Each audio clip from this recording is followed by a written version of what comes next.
There's literally no point in being a vegan or vegetarian if you're still chuffing Coke.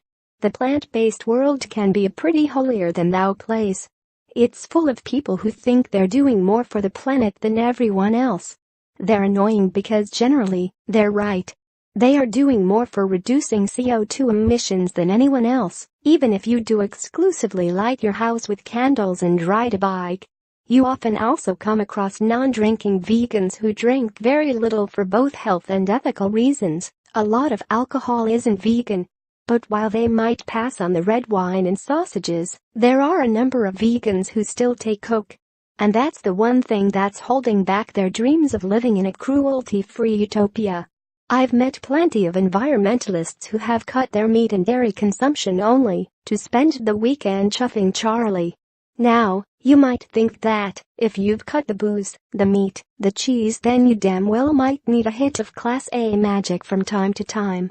It's not 2012 anymore, and people actually earn money, so cocaine is a nicer shout than spending 3 days at a time reeking of mephedrine. But dear vegan ravers, doing coke is possibly the least environmentally friendly thing you could do.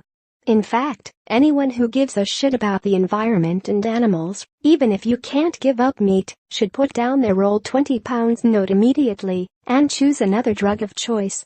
Why? Because cocaine production is absolutely ripping the rainforests apart. Apart from the human devastation it causes, farming coca has been linked to rising deforestation in Colombia, pushing loads of animals like golden poison frogs and harpy eagles to extinction. And there are other serious environmental consequences to your coke habit. To grow coca, farmers use pesticides which are banned in Colombia. The first stage of production involves chopping coca leaves and dusting them with lime salt before throwing a load of kerosene, that's the stuff which fuels aeroplanes, WTF, or diesel fuel onto them, and giving it a good stir. Then it's heated and filtered and mixed with sulfuric acid and caustic soda. Once the key element is siphoned off, the rest is dumped in the ground or into surrounding river systems, causing yet more devastation to the local fauna. That's a lot of toxic shit going into the local environment, let alone into your body. People hardly want to be reminded of the devastating environmental impact their choices are having while they're trying to have fun. A vegan for 2 years and a recreational coke user tells metro.co.uk. I'd never remind someone about to bite into a beef burger that getting that burger here has harmed the environment. All you do in those kinds of cases is offend and anger people. And in my case, I'd probably never be invited back to any parties if I started banging on about how bad coke is. It's odd because usually, vegans are quite vocal when it comes to calling out environmental practices.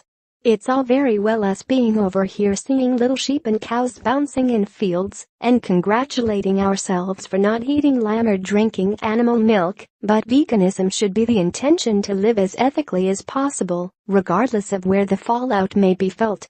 It's hard to associate a line at a party with the slaughter of millions of exotic critters and the wiping out natural resources like rainforests which actually serve to undo the man-made damage we do to the planet. It's hard sometimes to think past caged animals and the dairy industry as vegans. They're more immediate concerns and they're closer. We need to talk about financial abuse. Having grown up with money, I'm worried I won't be able to give my kids what I had. Have you ever considered a platonic reband? Sure, keeping chickens in cages and making them produce egg after egg before being slaughtered for a roast dinner is horrendous.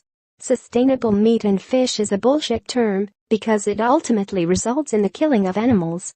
But so does cocaine consumption. Cocaine is slowly pushing species to extinction by destroying their homes and polluting their water sources. Colombian rainforests boast something like 427 mammals, 1,300 birds and more than 400 amphibians. Imagine the horrible kind of death these animals face by consuming diesel-laced water or waste product. It's a trade that's not only horribly cruel to the humans involved, but also the animals who unwittingly find themselves in the midst of it. You're literally funding the killing of all kinds of beautiful, exotic animals on a Friday night. I tell Elvis. That's really upsetting, she